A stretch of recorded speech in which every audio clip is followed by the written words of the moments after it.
Welcome to Therapist Uncensored, a podcast where therapists freely speak their minds about real-life matters.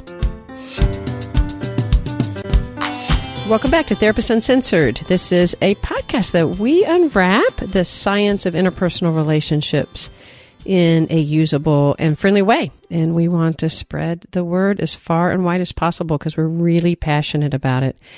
And to that end, I want to remind you guys we have a live conference in Austin, Texas that we are inviting any and all to. It is by the co-author of the book Attachment Disturbances in Adults. His name is David Elliott. I think it's going to be an awesome conference and chock full of great information. And that conference is April 7th. Early discount tickets are available right now. You can go to www.therapistuncensored.com and click on the events tab. And for those of you that can't make the conference, or maybe you're coming to the conference and you want to be better prepared, we're very excited that we're going to be adding a second online reading group. So we have one running now. It's going great, but it's full, and we've had many requests for people who would like to join, so we've decided to start another one. If you join the reading group, you'll be meeting with like-minded peers from all over, and you'll get to talk about attachment and the treatment of attachment. So how fun is that? So again, check out the events page on www.therapistuncensored.com. In today's episode, my co-host Sue Marriott and our guest Robyn Gobbel have a really in-depth and interesting discussion about trauma, complex trauma, especially in children. Robyn is a child and family therapist here in Austin, Texas. She is the founder of the Central Texas Attachment and Trauma Center. And she specializes in adoption, trauma, and attachment counseling. So not only does she work directly with families, she also is an excellent mentor for therapists in their own work with children that have complex trauma, and especially children that are highly dysregulated or who are completely shut down, which we know, if you're a listener, is also a form of dysregulation. Anyway, I think you're going to find this episode really lively and chock full of insights. Let's get started. Hey, welcome, Robyn. Well, thanks, Sue. It's awesome to be here. We have got Robyn Gobbel live in the studio today. And, you know, we got to thinking about it, and we've been going now for some time, a little over a year, and talking a ton about science and the science of relationships and attachment. But we haven't talked yet very much about trauma, which I can't believe we haven't gotten to yet. So part of why we invited Robyn in is that this is an area of specialty for her. So there we go. We're going to talk about trauma and complex trauma and kids and parenting and all kinds of stuff. So you're in for a treat. Yeah, exciting. So why don't we get started with, like, you know, these days everybody's like, oh God, that was so traumatic. So it's a common term, but what is trauma? Well, I do think trauma is kind of, you know, in the eye of the beholder. Kind of like pornography. Sure, exactly. Sexual imagery. Yeah, that's correct. That's I learned that from listening to your podcast. So, I mean, what's traumatic for one person might not necessarily be traumatic, and I think what I mean by that is there like a residue of traumatic symptoms? There's some agreement about like an experience that would be considered traumatic. And what does that look like or sound like? You know, something where a person is their safety is in question. They're overwhelmed. They can't make sense of what's going on. A lot of time they're alone. Something really scary. That's right. Yeah. Actually, in the DSM-4, I think they talk about horror, the experience of horror, or losing your life, or someone close to you losing their life. Yes. Like, it's not small stuff. Right. And that's changing, I think, just as an aside. And as in the DSM-5, they're really going to take on the issue of complex trauma, which we'll get at. Right. But that's different than somebody's jumping up and saying boo and someone saying that was traumatic. Sure. Being afraid. Versus, you know, having experienced a trauma. Although I do think it's really important that we just meet people with the language that they're using. You know, somebody came and said, I experienced that as traumatic, then, you know, if nothing else, I want to be super curious about the use of such a really big word and believe that must mean something to them. Absolutely. And so for me, it's about just, difficulty in integrating the experience and make sense of the experience and kind of even neurobiologically what we understand about what integration even means. And then looking at what are the challenges or the symptoms that this person is having.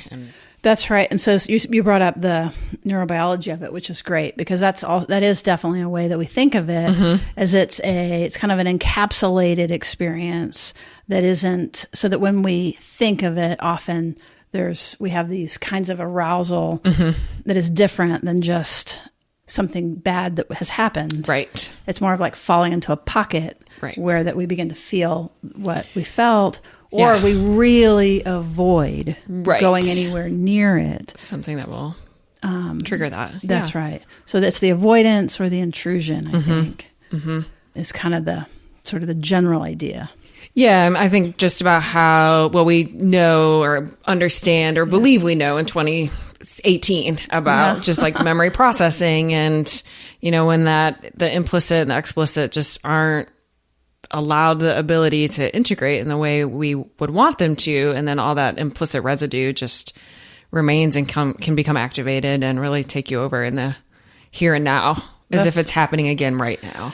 And, it makes me think about how the body protects us. Yeah. And that the only reason that happens is that it's an overwhelming experience. Right. And so the body kind of fragments different pieces of it in order to survive. Absolutely. And make sense of it. And so when they see you later in life, and therapists in general that work with trauma, including myself, that some of the task is to begin to put these pieces that are split.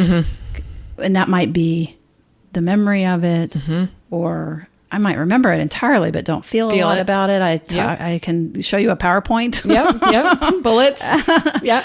But it doesn't feel like anything. Right. Or we do things behaviorally that we don't understand. So it comes out and then the last one is sensations. So sometimes our body will have physical sensations that we don't get. And that's a sign sometimes of, one of those split off affective parts that the body is gratefully protecting us from. And with the right care and support, we can begin to put those things back together. Yep. Yeah. It's all like a jigsaw puzzle in some ways. Like I visualize these pieces are all there and they're kind of floating around and they all match. They just are not connected. Mixed up. Yeah. Yeah. So what about then complex trauma? What does that mean exactly? I think about complex trauma in terms of like ongoing repeated trauma. In my practice and the population I work with, it's almost always in the context of relationship. So often in my population. So it's not the hurricane. It's not the tornado that knocked down your house. Right. Natural disasters. Right. Right. Right. It's the kind of repeated ongoing, what someone might call like little T traumas that happen over and over and over again, or even the lack of something or the lack of an experience that we should be having when we're small. And so the absence of or the missing of something relationally. Yeah, that gets really tricky to treat because there's nothing to point to often. Right. I kind of think of it as like the drip method, or it's just what we're used to. So we don't a lot of times even know that something that serious has happened to us. So what is your interest in complex trauma? Why is this an area that you've really studied? Well, I've always, for whatever reason, just been really drawn to working, especially with kids and families who have been really hurt.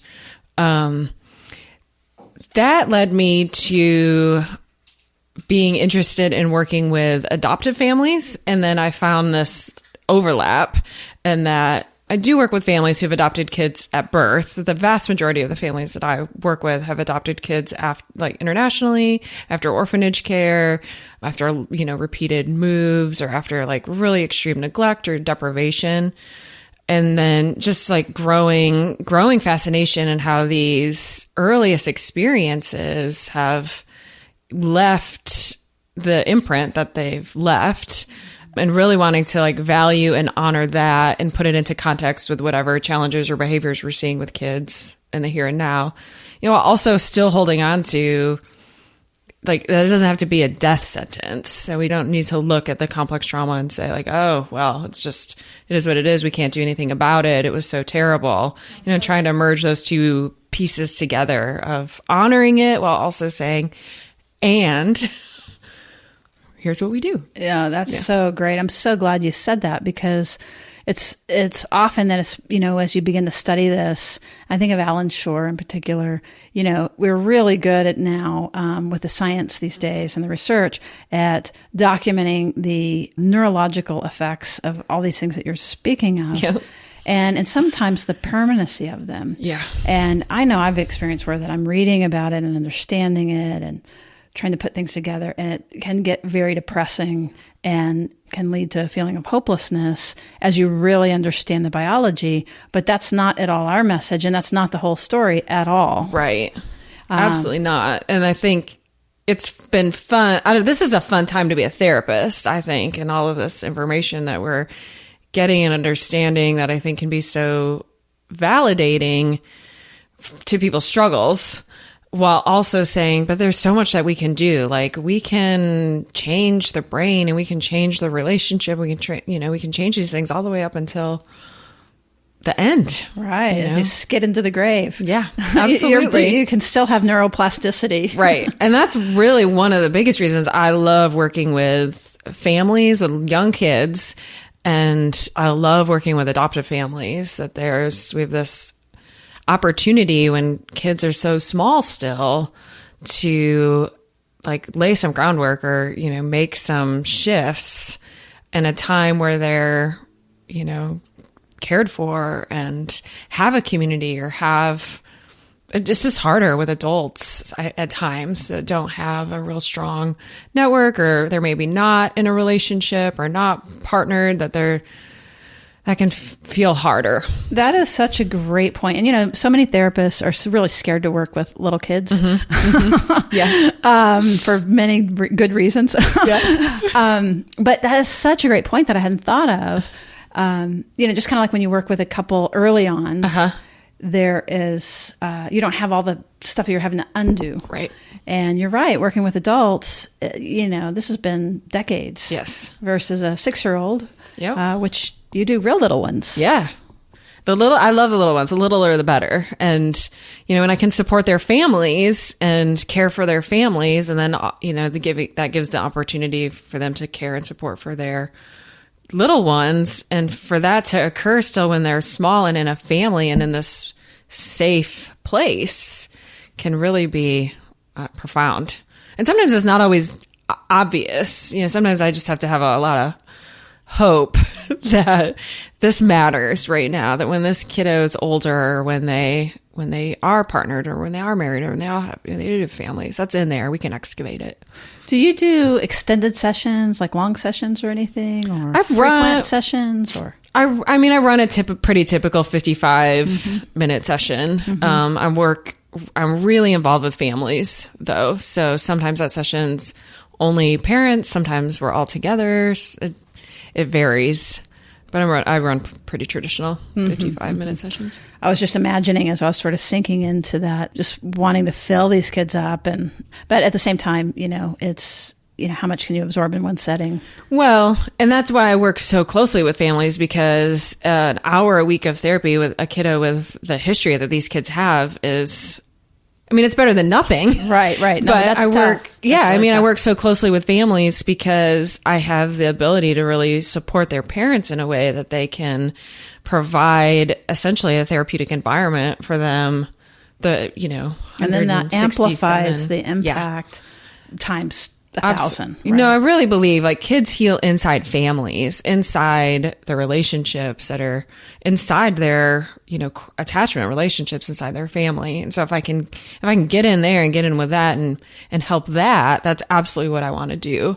It's fantastic. How effective. And it makes me think of a very recent question that we got from one of our audience members in the Ask a Therapist portal. Mm-hmm.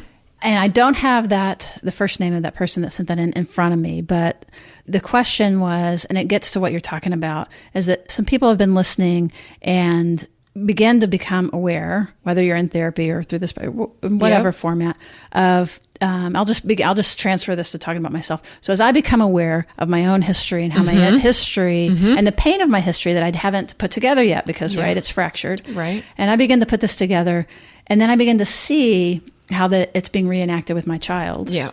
And what you're saying, I think, is that by really supporting parents and doing that work with them in combination and, on behalf of the child. Right. But I bet that it's a common experience, this question from the audience member, of that it's, even if it's adoption or what have you, that the trauma might be multi-generational. And I know that that's of interest. Sure. Well, absolutely. I mean, even in an adoptive family, adoptive parents are coming with their own history.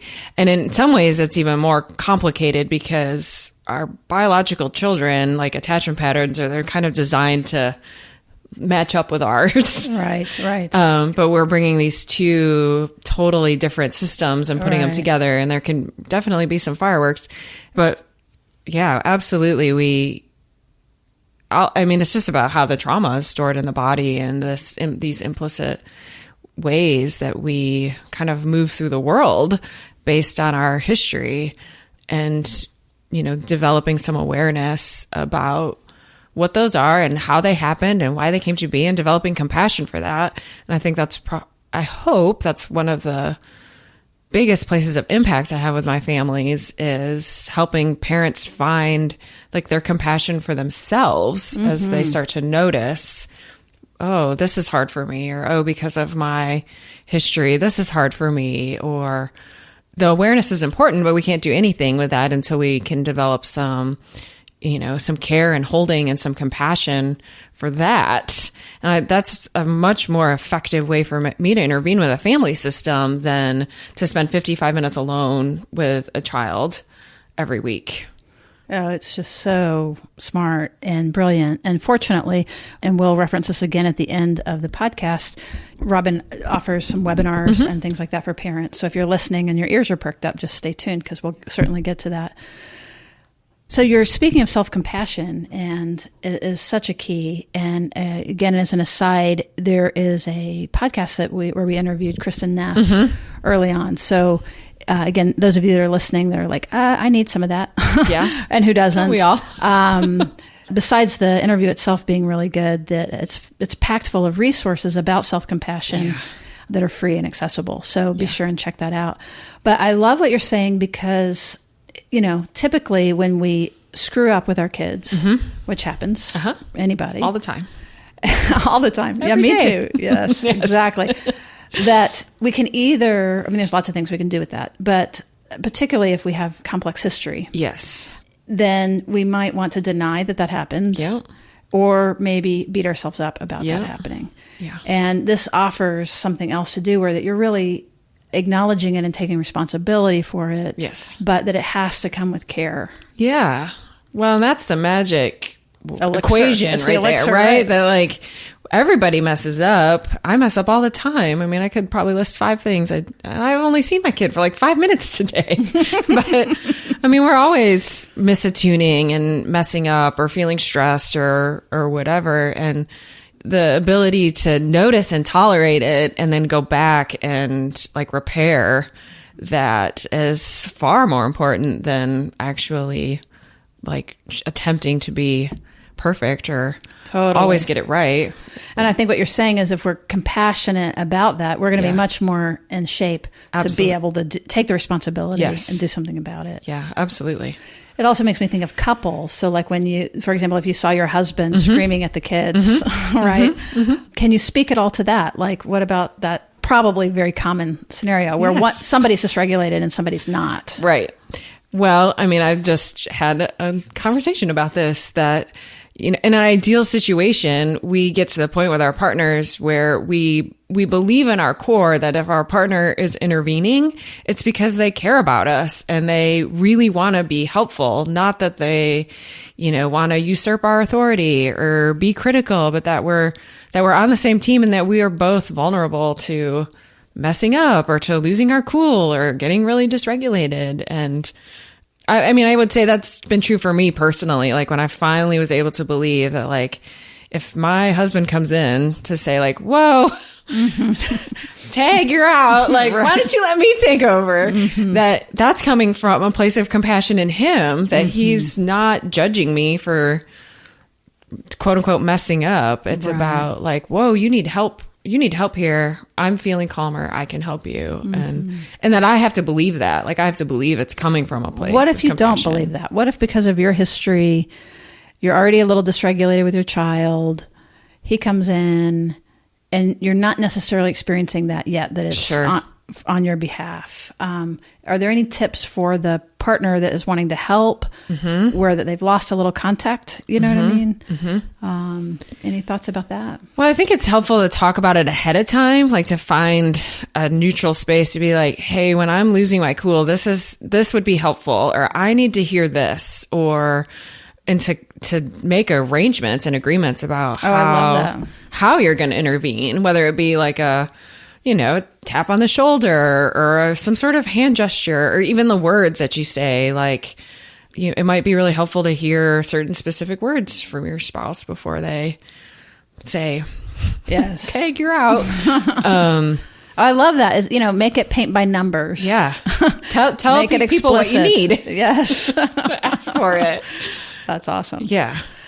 And then be compassionate with yourself too. You might still be angry in the moment and even lash out at your partner, but then cool off and reconvene and try again next time. Something that I find useful too around that is if you come in intervening, that's going to be a lot more stimulating. And it's a hard ball to catch. Versus if you come in, like, let's say you've just yelled at the kids or whatever. If I could come in with that compassion that you're missing for you, not for the kids. Yeah. And that's a really tricky thing, because you're actually feeling protective of the kids. But if we can be PhD level neuro nerds here, right. Then we bypass the protection of the kids and we go towards regulating the partner. Yeah. And so the hug, it's like, you can feel it, right? When it's like, you can see you're a good mom and you're not at your best. Right. And I want to support you because I can see that your battery's low. You need help right now. So if you're where I want to charge the battery, versus if I'm, getting in between you and the kids and like, don't talk to them this way. Or exactly. That's not going to help you. Right. No, that's not usually helpful. No, I mean, it makes me think like about how I talk with parents about their kids, this idea of like, we almost have to have X-ray vision into what's really going on. Like, you're seeing this behavior that feels terrible, but if I can teach you enough about the brain and about dysregulation and what's really going on that's driving this terrible behavior, then compassion can emerge, because it's not about the bad behavior. It's about, oh, this person's really struggling, really hurting. People only act this way when they're really hurting, whether that be your spouse or your kid. And so if we can kind of X-ray vision into like what's going on inside that's causing this and respond to that. I love that. I think that's really great. And X-ray visioning the child too, when the child is dysregulated, and it's when they're acting the worst that they really need us to X-ray vision. Absolutely. Because obviously something's up. Yes, they're not bad kids. Right. No, I think that's a really nice way of saying it. And again, you can hear as Robyn's talking the compassion. This happens to everybody. We're all in this together. Let's figure it out together. And when we're not in a place to receive that, again, I like the idea of like, let's go through, if you're not, what is our plan so that we can, more effectively tag team and stuff like that. It also made me think of another thing around that. Depending on the attachment type, the kinds of mistakes we make will be different. But in particular, this gets kind of complex, but it has to do with information processing and systems, right? That there are some people that can tell you exactly how to parent, and that they're really good at it, and they could answer every test question correctly and sound really good most of the time and know what to do. That then get triggered and all of that flies out the window, and they're doing exactly what they know they shouldn't be doing. Right. And that's a large portion, compared to maltreating parents. Right. Is a different animal. Right. So probably because statistically it's just true that most people are, I kind of know what to do, but I lose that. Again, we think of it from an information processing system that you're using different information because you're triggered and there's more of the fight, flight, and the threat.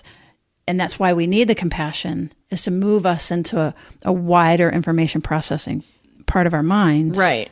Where we can hold it all.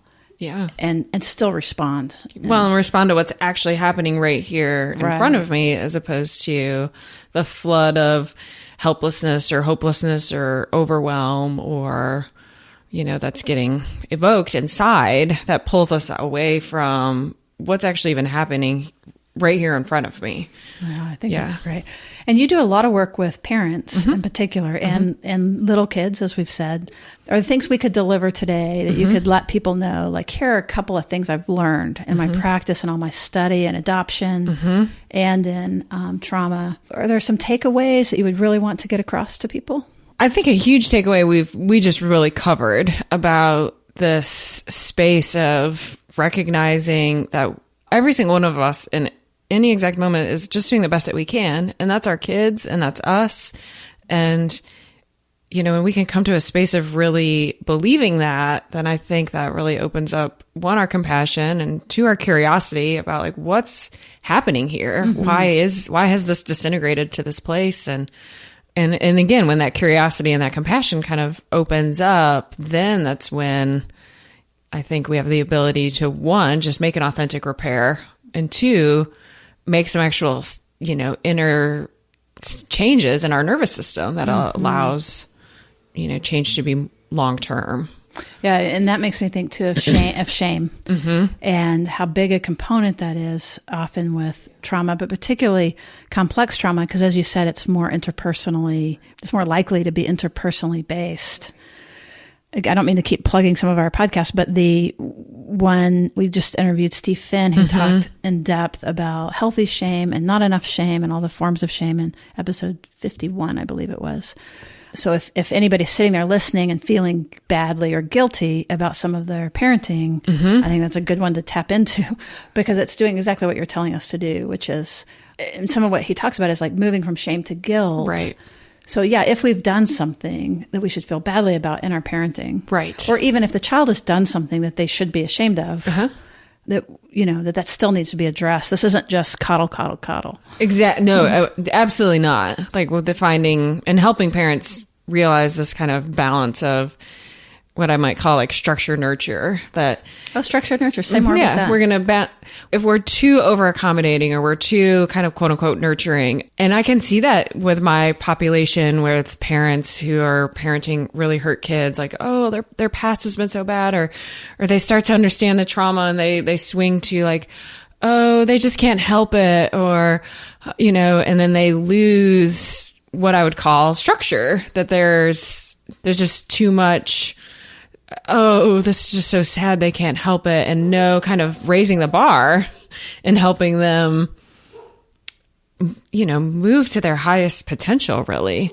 And then the opposite can be true. We can have way too much structure, way too much do this, way too little nurturing and compassion. And that isn't a good equation either. But when we can balance both. I love the term. I think it's really useful. And that understanding behavior isn't excusing it, right? Like, we can totally understand what's driving it, because then we know what to do.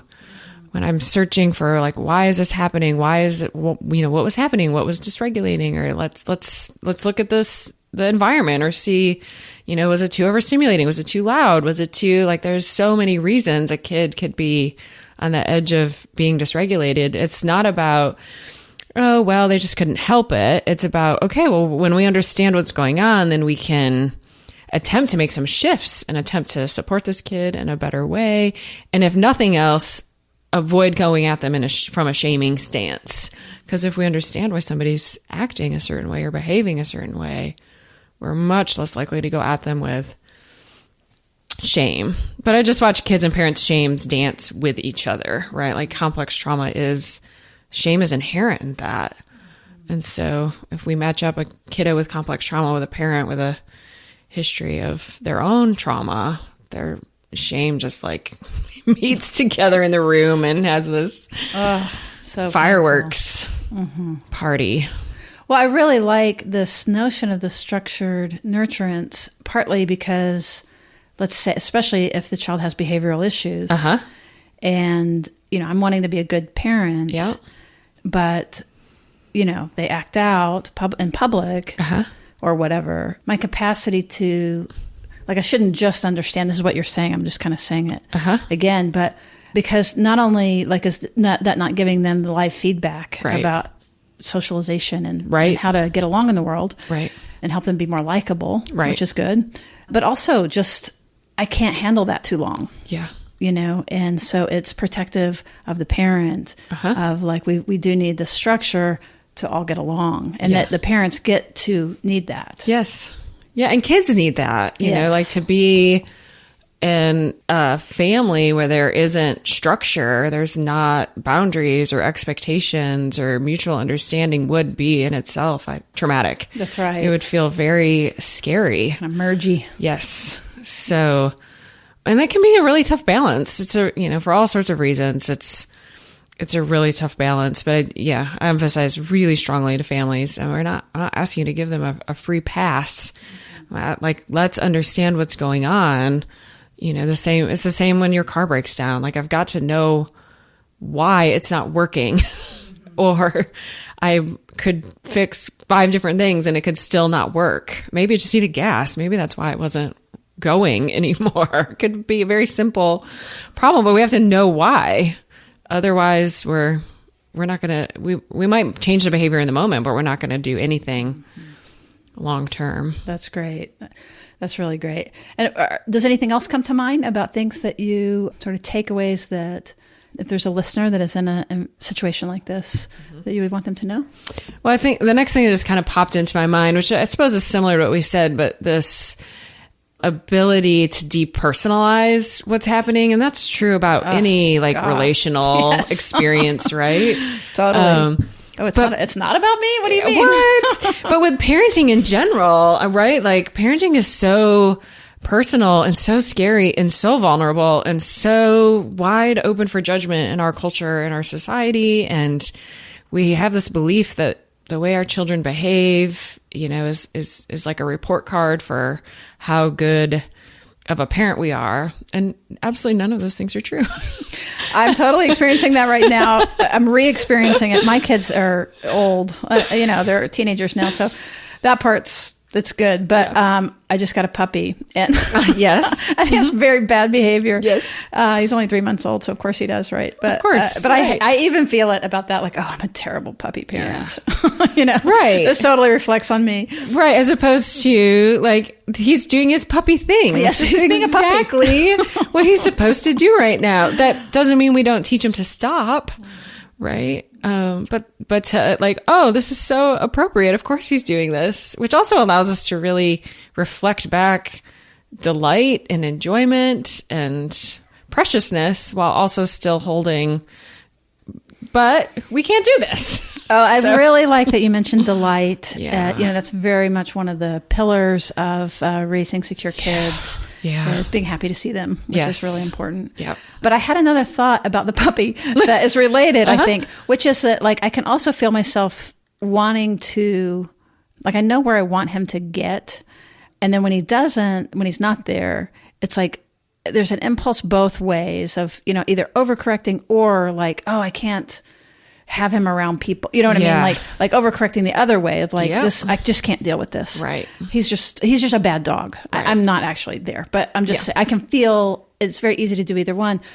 And what's much harder so what you're asking parents to do is actually harder than what's already can be in our body of either being overwhelmed and give up, we can't handle this, or overcorrecting, which is this more nuanced, discerning, the work of laddering the skills necessary for the child and scaffolding them up.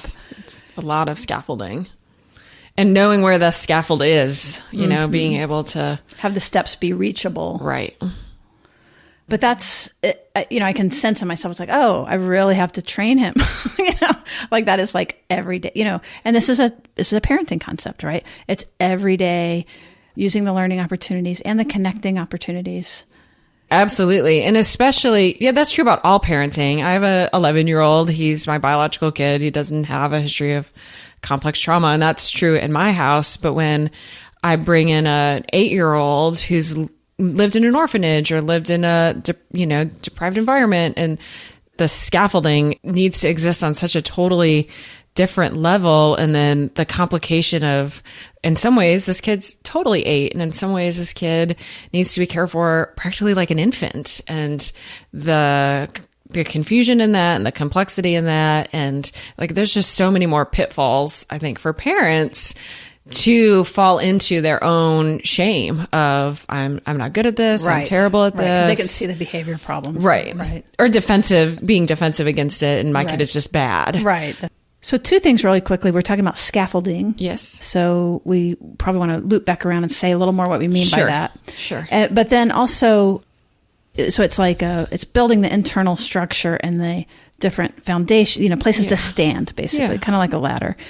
But what I love about, like, if parents can understand this idea of scaffolding, right? Mm-hmm. We're not going to already be there, and accurately figure out, like you're saying, every child is different, and based on their history, their internal bones, mm-hmm. their scaffold is going to be different. Mm-hmm. So if we can get a pretty clear picture of where they are, mm-hmm. and then know, like, what is the next step, we're going to be much more likely to have delight. Yes. Right? Mm-hmm. Because we've gotten that. It's are we dealing with millimeters? Yeah. And if we're dealing with millimeters, and I get my child who doesn't make eye contact to look at me for 2 seconds or something, I could be doing a happy dance, and I'm going to cherish that 2 seconds, even if it doesn't come for a long time, versus if I don't have the scaffolding right. And so I'm not paying attention, and I miss the whale sighting of this behavior that I'm wanting to encourage because that I just think it should already be there, or I don't have the scaffolding correct, which is going to be more likely if my own scaffolding absolutely has some Band-Aids and yes things in there broken at the bottom. I think you're right. Like delight, I think everything so much is actually really based on that. How much patience I can have, again, like being able to depersonalize and understand, like, oh, my kid's not bad. This kiddo doesn't have the internal regulatory capacity to make good choices on the playground for 15 minutes. It's like I wouldn't put a 2-year-old, on a playground for 15 minutes and expect them to be safe and kind and make good choices and not get hurt. And some of my older kids have the regulatory capacities of toddlers. And so we have to look at what is this kid missing and how do I move in and provide that for them, not because I'm handicapping them or coddling them, but because I'm providing the scaffolding or the co-regulation that I can't. I have to have realistic expectations here, and it's through meeting that need and through providing enough co-regulation that their system will develop in the way that we're all like inherently designed to move and develop anyway. It's just really hard. It's really hard to have an 8-year-old or a 10-year-old or a 12-year-old who needs the co-regulation of a toddler. Yes. So much of my work is just validating parents in that, supporting them. Like, I feel like a huge part of my job is giving like a booster shot every week. Every week they come in, they're like, oh, we know this. I'm like, I know you know this. You just need a little rah-rah to be able to get you through another week of how hard this is. Boy, isn't that true? Yeah. So that's great. And with the adoption piece, you had mentioned particularly when you have 2 unrelated people coming together and having to come to know one another. Yeah. That just adds another layer. Absolutely. So Robyn, it has been so fantastic for you to be here. I am a big fan of your work and really have a lot of respect for what you're doing. And would you mind letting listeners know kind of some of what you offer and how to reach you? Sure. You can easily find me at my website, which is my last name, Gobbel, Gobbel, counseling.com. I pretty regularly run webinars for parents. People can catch them live, but all the recordings are available on my website too. I blog with somewhat regularity. I have been starting to do some more teaching and small group kind of study learning opportunities for therapists who are also interested in this same population. Well, that's fantastic.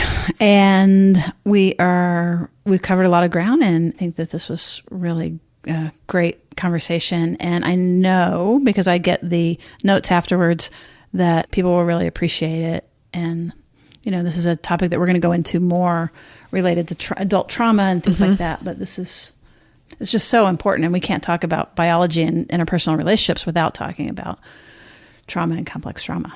So thank you very much. And we really appreciate everybody listening. Our reading group is full, gratefully, but the next big thing we have coming up is the conference April 7th with David Elliott, who is the co-author of Attachment Disturbances in Adults, Comprehensive Treatment and Repair. So we really hope you'll join us for that. I know it's going to be great. And in the meantime, if you enjoyed this, please share it with someone that you think may be interested. And the biggest thing you could do if you really want to applaud us, besides talking to us and just sending us a note, is reviewing us on your favorite podcast player. So thanks for listening, and we will see you around the bend. Therapist Uncensored is Ann Kelly and Sue Marriott. This podcast is edited by Jack Anderson.